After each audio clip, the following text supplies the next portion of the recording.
Habib Syaihon bin Mustafa Al-Bahar, ada cerita-cerita menarik dari guru-guru dan teman-teman yang pernah berjumpa dengan beliau bahwa, beliau seorang ulama min auliyaillah yang majzub. Kelakuan yang sering diperlihatkan memang terasa aneh dan ganjil di luar kebiasaan manusia, horikul, ada, bagi pandangan mata awam kita. Sebut saja ketika Habib Syaihon menghadiri peringatan Maulid Nabi Muhammad SAW pada saat Mahalul Qiyam sedang berlangsung, Habib Syaihon hanya duduk dan nampak asyik makan dan mengacak-acak hidangan yang ada di hadapannya. Para jamaah terperanjat dibuatnya, namun bagi yang mengerti dan memahami beliau hal tersebut didiamkan saja dan tak ada satupun jamaah yang menegurnya. Dan yang lebih mengherankan lagi, sewaktu azan maghrib berkumandang tepat di depan musola, Habib Syaihon membawa gitar dan teriak-teriak di saat jamaah akan melangsungkan sholat maghrib. Tentu saja hal ini membuat marah sang marbot musola, dengan lantang sang marbot mencaci maki Habib Syaihon habis-habisan. Tiba-tiba Habib Syaihon menjepit leher marbot tersebut dan dibenamkan ke dalam ketiaknya, dan tiba-tiba marbot tersebut menangis sambil mengatakan, "Saya lihat Mekah, saya lihat Ka'bah," dan marbot tersebut meminta maaf kepada Habib Syaihon.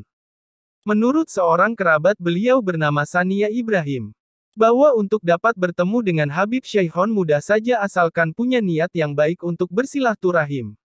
Karena Habib Syaihon sering berpindah-pindah tempat, kadang beliau ada di makam ayahnya di Masjid Baidu di Lubang Buaya, Jakarta Timur, dan terkadang ada di Gang Nangka Bintara 3, dan menurut cerita kalau bertemu beliau akan disambut khodam jin di depan pintu dan hanya orang-orang yang soleh dan punya niat yang baik yang dapat berjumpa dengan beliau. Dan apapun kata-kata Habib Syaihon dan kelakuan beliau jangan diterjemahkan dan diartikan seenaknya, karena yang tahu maksudnya hanya Allah SWT. Berbicara tentang sosok waliullah di zaman sekarang memang sangat sulit dinalar oleh akal sehat.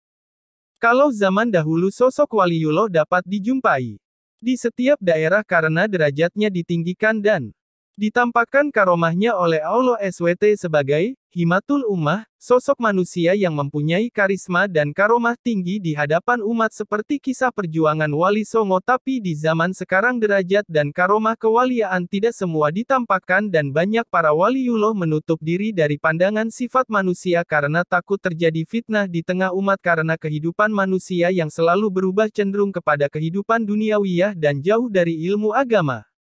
Ada beberapa pendapat dari teman-teman yang menganggap bahwa cerita tentang Habib Syaihon mengada-ada, mengandung khurafat, tahayul, akan tetapi bagi waliullah kemampuan tersebut bukanlah sesuatu yang beliau cari. Itu adalah anugerah Allah yang diberikan kepada para waliullah, karena mereka telah melakukan pengembangan potensi ruh dengan cara melakukan amal harikul, ada amal ibadah yang melampaui lazimnya kesanggupan manusia, lalu Allah pun menganugerahkan kepada mereka kemampuan harikul, ada kemampuan melakukan sesuatu hal yang berada di luar kemampuan lazimnya manusia.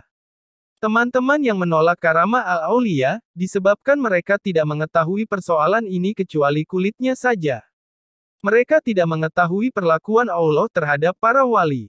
Sekiranya orang tersebut mengetahui hal ihwal para wali dan perlakuan Allah terhadap mereka, niscaya mereka tidak akan menolaknya. Penolakan mereka terhadap karamah al-aulia, disebabkan oleh kadar akses mereka terhadap Allah hanya sebatas menegaskannya bersungguh-sungguh di dalam mewujudkan kejujuran, ihsan, bersikap benar dalam mewujudkan kesungguhan sehingga meraih posisi al-qurbah, dekat dengan Allah. Sementara mereka buta terhadap karunia dan akses Allah kepada hamba-hamba pilihannya. Demikian juga buta terhadap cinta, mahabbah, dan kelembutan, rafah Allah kepada para wali. Apabila mereka mendengar sedikit tentang hal ini, mereka bingung dan menolaknya.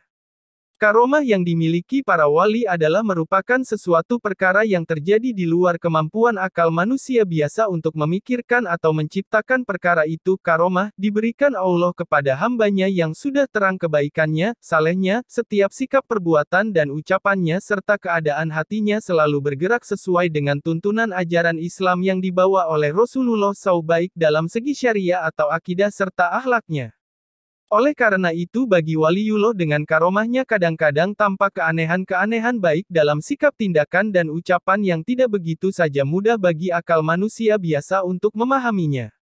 Sebagai contoh karomah ialah seperti dapat dilihat adanya peristiwa Maryam yang disebut dalam surat Ali Imran ayat 37, Juga peristiwa Ashabul Kahfi dalam surat Al-Kahfi ayat 25 dan tidak berbeda pula halnya dengan karomah-karomah para habaib dan para ulama seperti Al-Habib Abdullah bil Faqih yang selalu bertemu langsung dengan Rasulullah, begitu pula dengan Kiai Haji Hamim Jazuli, Gusmik, yang melakukan dakwahnya di tempat hiburan malam, diskotik, begitupun dengan Habib Syekhon Al-Bahar.